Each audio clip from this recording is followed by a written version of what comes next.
لگے ہوئے نظر آئے، بعض دعاؤں سے تاریکیوں کو ہٹانا چاہ رہے تھے، لیکن نوحر کے گوہر، نوحر کے جوہر، نوحر کے جگر، میانہ روی کے خوگر، کہاں ٹکی ہے ان کی نظر کہ قوم کو سراج منیر اور چراغ علم کی طرف متوجہ کیا کہ یہ دو چراغ جلیں گے تو روشنی ہوگی۔ میں سمجھتا ہوں یہی فطری طریقہ ہے۔ جب اللہ رب العزت نے اس کائنات کے اندھیروں کو مٹانا چاہا تو سراج منیر کو بھیجا، اور پھر سراج منیر صلی اللہ علیہ وسلم نے جب یہاں رشد و ہدایت کے اجالے پھیلانے چاہے تو غار حرا سے روشنی لے کر سب سے پہلے دار ارقم میں علم کا چراغ جلایا، اور پھر جب اپنے لٹے ہوئے قافلے کے ساتھ مکہ سے مدینہ پہنچے ہیں، بہت سارے صحابہ ایسے تھے کہ ابھی ان کے پاس گھر نہیں تھے، گھر بار نہیں تھے، اور خود محمد عربی صلی اللہ علیہ وسلم حضرت ابو ایوب انصاری رضی اللہ تعالیٰ عنہ کی میزبانی میں رہ رہے تھے۔ ان حالات میں سب سے پہلی جو فکر کی وہ یہ تھی کہ مسجد نبوی میں ایک چبوترا بنا کر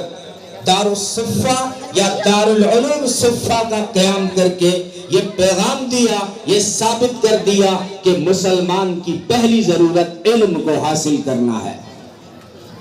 اللہ نے بھی سب سے پہلی وحی جو نازل فرمائی وہ یہی تھی، اقرا، پڑھ،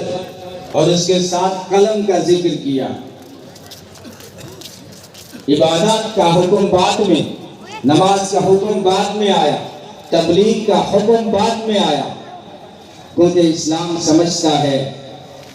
کہ پڑھے گا تو نمازیں صحیح ہوگی، پہلے پڑھے گا تو عبادتیں صحیح ہوگی، پڑھے گا تو صحیح تبلیغ کر سکے گا، پڑھے بغیر کوئی کام ڈھنگ سے نہیں کر پاؤ گے۔ اس لیے پہلے کہا اقرا، پڑھ، اور پھر فوراً قلم کا ذکر کیا۔ اسلام جانتا ہے کہ قلم کی نوک تلوار کی دھار سے زیادہ تیز ہے، اور قلم کی طاقت پن کی طاقت سے بھی زیادہ ہے۔ خیر، یہ ہمارے مہمان خصوصی کا اس میں تفصیل سے انشاءاللہ وہ روشنی ڈالیں گے، اس میں ان کا بیان ہے۔ مجھے ایک دوسرا حکم ملا ہے، سراج منیر صلی اللہ علیہ وسلم کی کرنوں کی کچھ جھلک دوں آپ کو، لیکن یہ بڑا نازک موضوع ہے، جیسا کہ مولانا عبدالشکور صاحب نے اشارہ کیا، یہ توجہ مانگتا ہے، توجہ چاہتا ہے۔ سیرت کا موضوع ذرا نازک ہے، ان لوگوں کو یہ موضوع نہیں سنایا جاتا جو بغیر پوچھے آ کے بیٹھ جاتے ہیں اور آگے، اور پھر یہی سوچتے رہتے ہیں کہ گھر جاؤں گا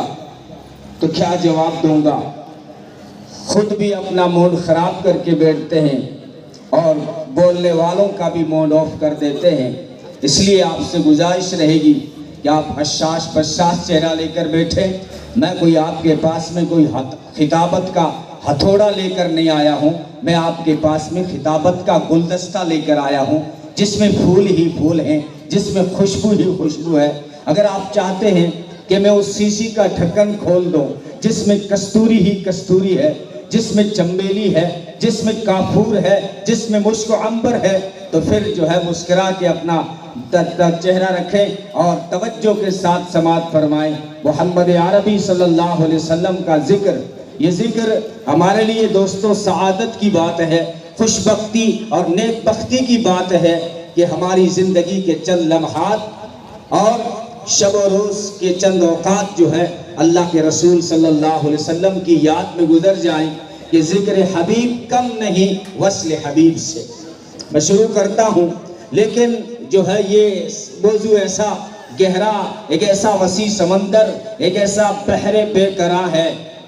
کہ جب میں اس کو شروع کرتا ہوں تو حیران و ششدر رہ جاتا ہوں کہ کہاں سے شروع کروں، کہاں سے آغاز کروں، کہاں سے گزروں، کیا بیان کروں، کیا چھوڑوں، کیونکہ وہ تو حسن کے پیکر ہیں، منبع ہیں، مأوا ہیں، ملجا ہیں، محور ہیں، مرکز ہیں، سراپا ہیں۔ وہ تو حسن کے قائد ہیں، رہبر ہیں، رہنما ہیں، مقتدا ہیں، پیشوا ہیں، امام ہیں، سید ہیں، سردار ہیں، سرتاج ہیں۔ میں جب نبی کی سیرت کہ سمندر کی موجوں پہ تیرتا ہوں تو سوچوں کی موجوں میں ہی مستغرق ہو جاتا ہوں۔ میں جب نبی کی سیرت کے گلدستے کے پھولوں کی پنکھڑیوں کو سونگھتا ہوں تو معنبر و معطر ہو جاتا ہوں۔ میں جب نبی کی سیرت کے آسمان کے تاروں کی چمک اور دمک دیکھتا ہوں تو خیرہ خیرہ ہو جاتا ہوں کہ کہاں سے شروع کروں، کہ نبی نے خود فرما دیا کنت نبیا وآدم بین الروح والجسد۔ ابھی آدم کا پتلا بھی نہیں بنا تھا، اس وقت بھی میرے نور نبوت کا اعلان ہو چکا تھا۔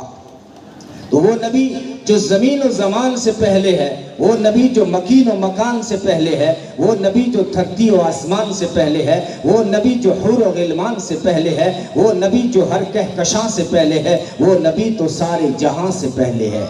یہ صرف تخیل کی شاعری نہیں، خطابت کی جادوگری نہیں، یہ صرف لفاظی نہیں، بلکہ میں نے دیکھا وَإِذْ أَخَذَ اللَّهُ مِيثَاقَ النَّبِيِّينَ عالم ارواح میں، وَإِذْ أَخَذَ اللَّهُ مِيثَاقَ النَّبِيِّينَ میں اسی نبی کے چرچے نظر آئے۔ نور والو، ایک تو آپ نے یہ شاندار اور بہترین جلسہ سجایا ہے، لیکن ایک جلسہ اللہ رب العزت نے عالم ارواح میں کیا۔ وہ جلسہ اتنا عظیم الشان اور اتنا نرالا جلسہ تھا کہ جس کے سامعین انبیاء اور خطیب خود خدا اور موضوع شان مصطفیٰ صلی اللہ علیہ وسلم۔ تو عالم ارواح سے جب میں عالم دنیا میں آیا تو دیکھا دنیا کے ہر در و دیوار پر، ہر صحرا بازار پر، ہر منبر و محراب پر، ہر کتاب کے ورق پر، ہر قلم کی نوک پر، ہر زبان کی چوک پر، ہر پرندے کی اڑان پر، ہر پتھر کی چٹان پر، ہر مچھلی کی زبان پر میں نے اسی نبی کے درود و سلام کے ترانے نظر آئے مجھے۔